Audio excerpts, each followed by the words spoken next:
46 বছর পর ঠিকানা বদল করছে হাতশিবির। আকবর রোড মানেই কংগ্রেস, এই বাক্যবন্ধ পাল্টাচ্ছে। লুঠিয়েন দিল্লির সাদা বাংলো বাড়ি ছেড়ে এবার ঝাঁ চকচকে নেওয়া অফিস কংগ্রেসে। আজ থেকে সর্বভারতীয় কংগ্রেসের ঠিকানা 9A কোটলা রোড, ইন্দিরা গান্ধী ভবন। 24 আকবর রোড নয়, বরং 9A কোটলা মার্গ।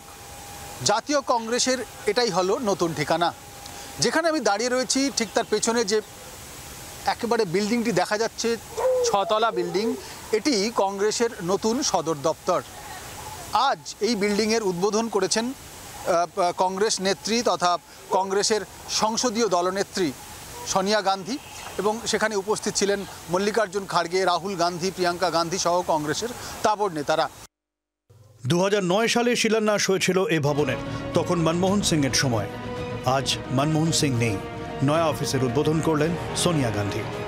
আজ থেকে বহু বছর আগে 1977 সালে যন্তর মন্তর থেকে কংগ্রেস নেত্রী তখনকার ইন্দিরা গান্ধী, তিনি নির্বাচনে পরাস্ত হওয়ার পর তার অনুরাগীরা, তার অনুগামীরা কংগ্রেসের সদর দপ্তর নিয়ে গিয়েছিল 24 আকবর রোডে।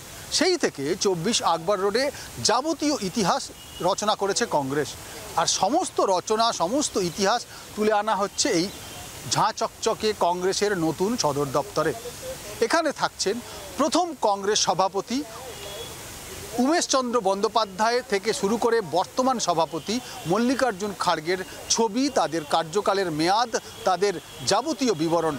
মনমোহন জমানাতেই নয়াদিল্লির রাউজ অ্যাভিনিউ তথা দীনদয়াল উপাধ্যায় মার্গে জাতীয় রাজনৈতিক দলগুলিকে পার্টি অফিস বানানোর জন্য জমি দেওয়া শুরু হয়েছিল।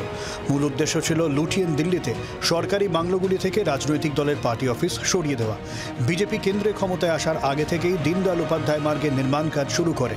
তারপর 11 নম্বর অশোকা রোডের বাংলো থেকে তাদের পার্টি অফিস সরিয়ে আনে দীনদয়াল উপাধ্যায় মার্গে। দীনদয়াল উপাধ্যায় মার্গেই বিজেপির সদর দপ্তর। বিজেপির সদর দপ্তর এবং কংগ্রেসের সদর দপ্তরের দূরত্ব খুব বেশি নয়, কিন্তু কংগ্রেসের সদর দপ্তরের ঠিকানা 9A কোটলা মার্গ।